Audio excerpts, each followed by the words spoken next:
Assalamualaikum warahmatullahi wabarakatuh. Hai anak-anak semua, ketemu kembali dengan Bu Reni Ferawati dalam video pembelajaran.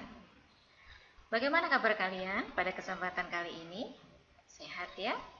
Semoga kita semua tetap dianugerahi kesehatan oleh Tuhan Yang Maha Kuasa. Amin.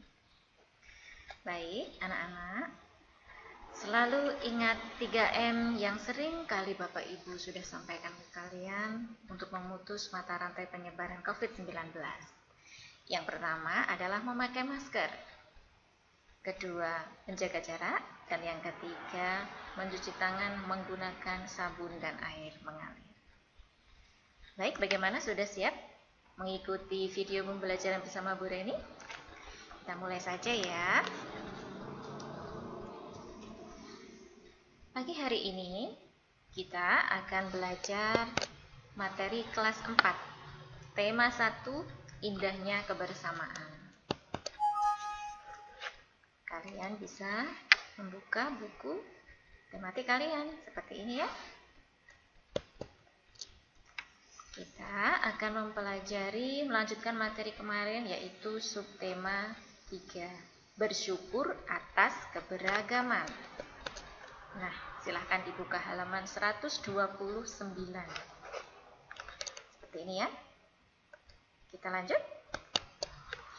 Nah, materi apa yang kita pelajari dalam IPA subtema 3 hari ini? Masih tentang sifat-sifat bunyi dan keterkaitannya dengan indera pendengar. Tujuan pembelajaran pada subtema 3 yaitu kalian diharapkan mampu mengidentifikasi sifat-sifat bunyi memantul dan menyerap dengan lengkap.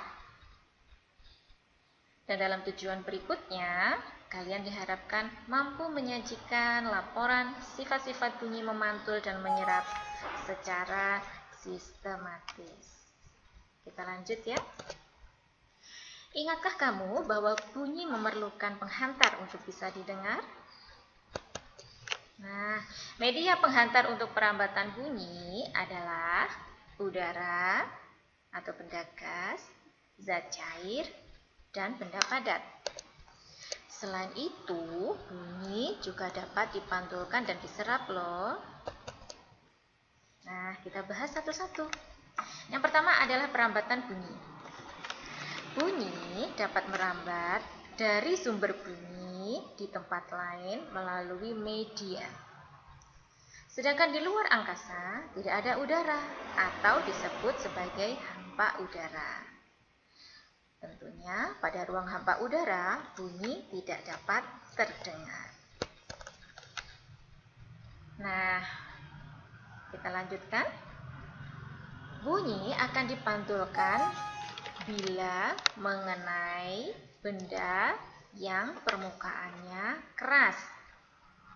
Seperti contoh jika kalian memainkan kelereng, kita lempar ke dinding dengan keras. Maka apa yang akan terjadi? Nah, kelereng itu mengalami pemantulan. Demikian juga dengan bunyi. Bunyi yang memantul, jika dalam perambatannya dihalangi oleh benda yang permukaannya keras, seperti kayu, kaca, dinding, atau besi. Nah, sekarang macam-macam pemantulan bunyi.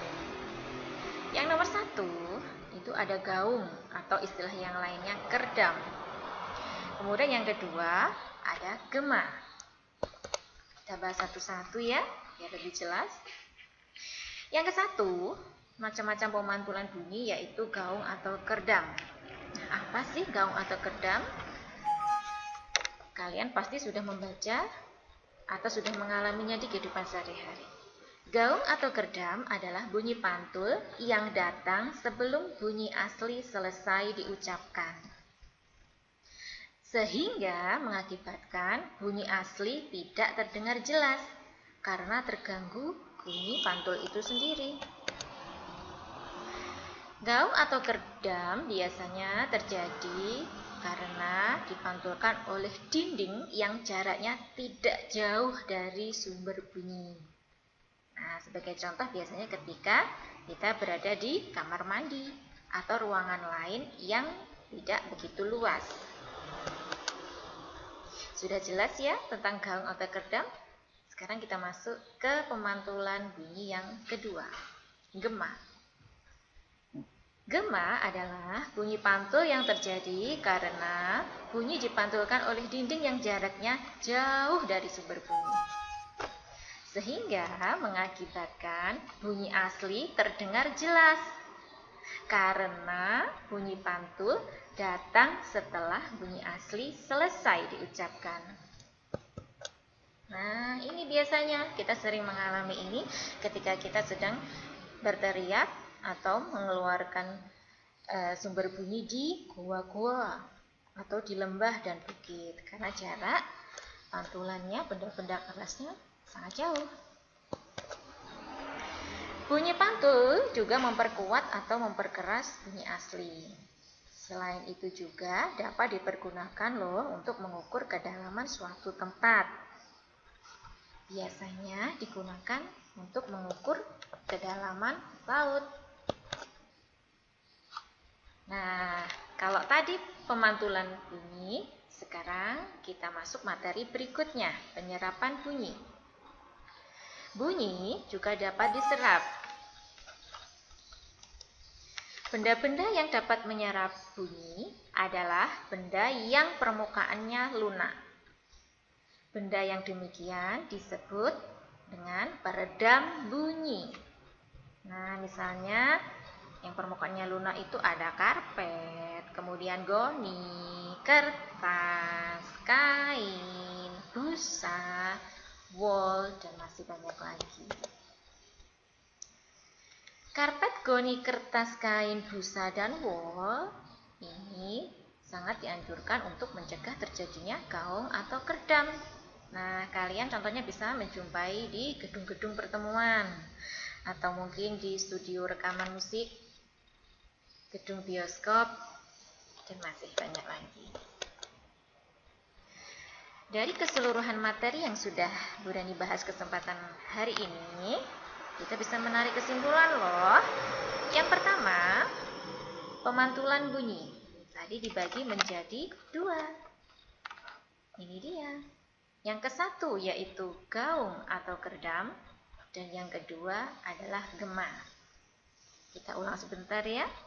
Pemantulan bunyi yang pertama yaitu gaung atau kerdam, yaitu bunyi pantul yang datang sebelum bunyi asli selesai diucapkan, sehingga mengakibatkan bunyi asli tidak terdengar jelas karena terganggu bunyi pantul itu sendiri.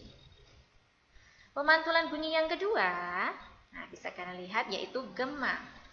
Gema adalah bunyi pantul yang terjadi karena bunyi yang dipantulkan oleh dinding yang jaraknya jauh dari sumber bunyi, sehingga mengakibatkan bunyi asli terdengar jelas.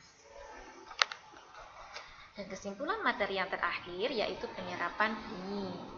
Ingat, bunyi dapat diserap oleh benda yang permukaannya lunak. Sebagai penutup dari video pembelajaran kali ini, ini ada tugas untuk kalian. Silahkan diambil pulpen dan kertasnya. Sudah siap? Oke, soal nomor 1. Sebutkan pemantulan bunyi yang sudah kalian pelajari. Tugas yang kedua, benda apa saja yang dapat digunakan untuk meredam bunyi?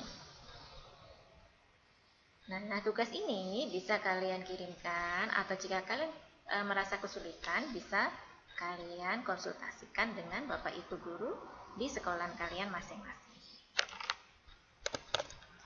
Baik, terima kasih.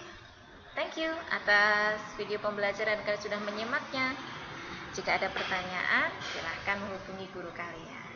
Oke, Bu Rani akhiri. Sampai bertemu di video pembelajaran bersama Bu Rani berikutnya. Assalamualaikum warahmatullahi wabarakatuh. Sampai jumpa.